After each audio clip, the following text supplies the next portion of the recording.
I have different personalities, you know what I'm saying? Nobody knows who's coming downstairs in the morning.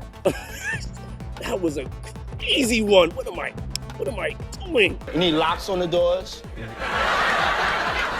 Okay, this is sounding kind of dangerous now. It's had like an hour left. So get extra comfortable, kids, because after that, y'all gotta go. It's a wrap for y'all, because this thing turns into something that when y'all get older, y'all don't want to come to. Happy 50th. Y'all know y'all gonna have to turn up tonight, right? Ain't no party like a Diddy party. Find out why Diddy is in even more trouble after being accused of trying to manipulate witnesses from behind bars. Why are prosecutors so mad about a birthday video Diddy's family posted, and what was on the menu for Diddy's Thanksgiving dinner? All this and more. These leaked details expose the strict rules Diddy must follow in prison. By the time you're seeing this, yesterday was Thanksgiving, at least for all you fine viewers down in the US of A. Hope you had some quality family time and ate enough turkey to pass out for a week. Well, there's one person you probably wouldn't want to be passed out around, and that's Sean Combs. Now, I'm not sure if you've heard of this guy, but he is in jail. And Thanksgiving was not a very fun time for old Puff Daddy. Diddy, who's facing serious charges related to trafficking, racketeering, and other SA cases, just keeps getting denied bail. At the time of this recording, a judge has denied him bail for a third time. His lawyers wanted a $50 million bail package. They also offered house arrest, and they said he'd have 24-hour security monitoring, but prosecutors just weren't having it, saying that no conditions could prevent him from obstructing justice. They're having trouble keeping him from obstructing justice while behind bars, so keeping him at home probably wouldn't be any better. But more on that in a bit. Let's talk about what Diddy ate on Thanksgiving, because I'm sure everyone wants to know. Diddy spent Thanksgiving behind bars. Thanksgiving, more like no thanks giving. Anyway, being in jail means strict rules and regulations, which of course includes the nasty food you gotta eat. Thanksgiving was no different. For this holiday, Diddy got the usual prison meal lineup. His breakfast was pretty basic: fruit, cereal, some sort of pastry, and skim milk. For lunch, he had turkey roast, mashed potatoes, mixed vegetables, cranberry sauce, turkey gravy, dinner rolls, and holiday pies. Wait a minute, that sounds a lot like Thanksgiving to me. All it's missing is the stuffing. Considering Diddy's crimes though, I guess it's fitting that was left out. He's already done plenty of stuffing himself, and look where it got him. Instead, the best part of the meal was replaced with hot and sour tofu. There we go. That's more like it. That'll ruin any good meal. Tofu. Ugh.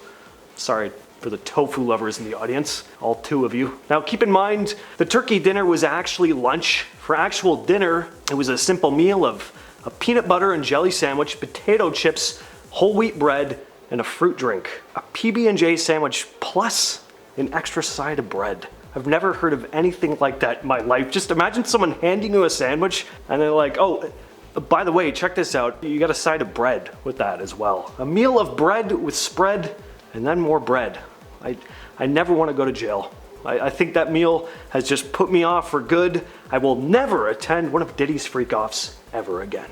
These are very specific rules that he needs to adhere to when it comes to visitors as well. While he waits his trial, he's being held at the Metropolitan Detention Center in Brooklyn. He's still allowed to have visitors, but there are some pretty strict rules that they have to follow. Diddy's visitation privileges are limited to just 1 hour per week for approved social visits. The visits happen during a set time slot, and he can only have one visitor at a time. The visit starts when Diddy enters the room. Once the time is up, it's over. Visitors are not allowed to use the same restroom as Diddy, for obvious reasons. Personal items like phones, wallets, keys, and watches have to be stored in a locker in the lobby. None of that can make its way into the visiting room. There are also very specific rules about what visitors can wear. Anything provocative is strictly off limits. Not sure where they draw the line here, but if it were up to me, everyone would have to dress in full librarian or nun regalia. Just can't have Diddy getting all frisky in there, right? Visitors are also not allowed to wear open-toed shoes or shirts with holes in them, which sucks because I wanted to go visit Diddy and I had my favorite flip-flops and my hole-ridden t-shirt laid out that the moths got at. Who wears shirts with holes in them? I know people sometimes wear like jeans, ripped up jeans, that kind of looks cool, but a shirt with holes, that's never been done. Also, sweatpants, hoodies, hats, scarves, sunglasses, and sleeveless clothes are also prohibited. I think I still said sleeveless wrong. And sleeveless clothes are also prohibited. Even military uniforms aren't allowed unless visitors are wearing official ID. Now, when it comes to physical contact, Diddy's favorite pastime, Diddy is allowed a brief hug and a quick peck at the beginning and end of each visit. No oils or lotions or creams involved. Visitors also are not allowed to bring Diddy any gifts, money, parcels during these visits. If a visitor or Diddy himself leaves the visiting room at any point, they're not allowed to come back in unless they get special permission. Diddy is being held in the special housing unit at the MDC, which is designed to provide an extra level of security, according to his lawyer. So Combs just recently broke some rules in the slammer, though. Behind what appeared to be this simple family celebration, prosecutors say that he was running a much more calculated operation. Now, he's being accused of trying to manipulate the justice system from behind bars. Prosecutors claim that Diddy used his family's birthday video, which went viral in early November, to kind of sway public opinion and potentially influence a jury. And you know what? It seems like it's worked for some gullible dummies out there. The comment section of this birthday video on TikTok, like, yikes. People see family and they're just automatically like, oh, well, it can't be that bad, right? I mean, there's comments like, happy birthday, Diddy. God will turn it all around for you.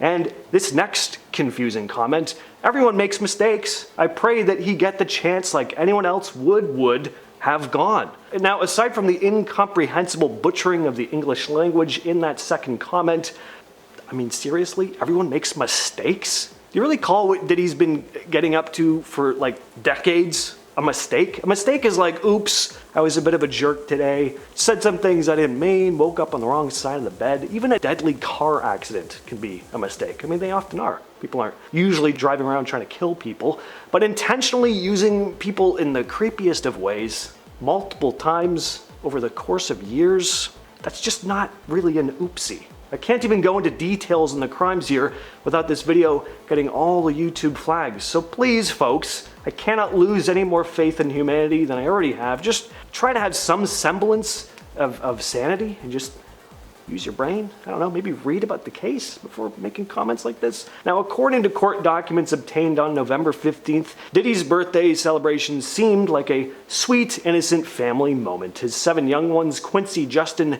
Christian, Chance, Delilah, Jesse, and Love, sang happy birthday, cut a cake. But prosecutors now argue that this was all part of Diddy's carefully orchestrated campaign, that he directed his family to post the video on their Instagram accounts, hoping it would tug at people's heartstrings and influence potential jurors. Like I said, definitely worked for some people, and I gotta clarify, I do feel bad for his family. He should have been thinking about them more before he did what he did. Anyway, the video made headlines, and prosecutors are saying it was all part of a strategy, that Diddy monitored its impact, discussing with his family how to maximize its effect. Diddy's also accused of breaking more prison rules. The feds say that while in custody, he used the phones of at least 8 other inmates to make unauthorized calls, and even used an illegal third-party messaging service to reach out to multiple other people, including witnesses. As you can imagine, this is a big deal, a pretty clear violation of prison regulations. According to prosecutors, Diddy was doing everything he could to avoid being monitored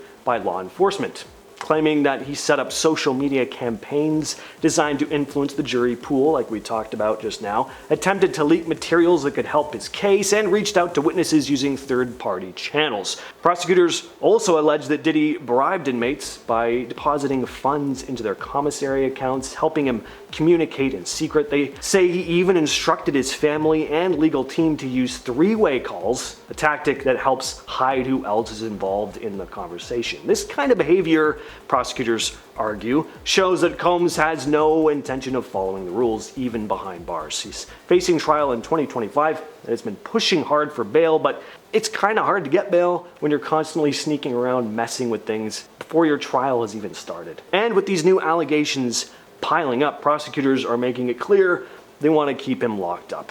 They've even accused him of trying to manipulate witnesses through blackmail to keep them quiet or to get them to say things that could help him in court. Now, how does one entertain themselves in jail, aside from working out and other stuff I can't talk about on YouTube. Well, these are some more basic rules and restrictions placed on Diddy while locked up, as well as what he has access to. He has no access to TV or the radio, but he does have a copy of the Bible, and that's a pretty thick book. So that should entertain him for a while. Along with that, he's also got one extra book a week. I don't think the Kama Sutra will be included. Last thing this guy needs is more ideas. Along with the books, he gets 300 hours of phone time per month. No, not those adult numbers that show up on TV late at night, Diddy. Call your family. And do those adult hotline ads even still exist? Have I dated myself? I think I have, because I believe I called him Puff Daddy at one point. And I think as soon as I showed up on camera, I probably dated myself for a lot of people in the audience. But here's a weird one to finish things off. Diddy can also wear a tracksuit and sneakers while locked up. Not much to say on that, really. It's just an interesting little tidbit to finish things off. With all that said, I've been your host, James, and I'll catch you, yes, you specifically, in the next video.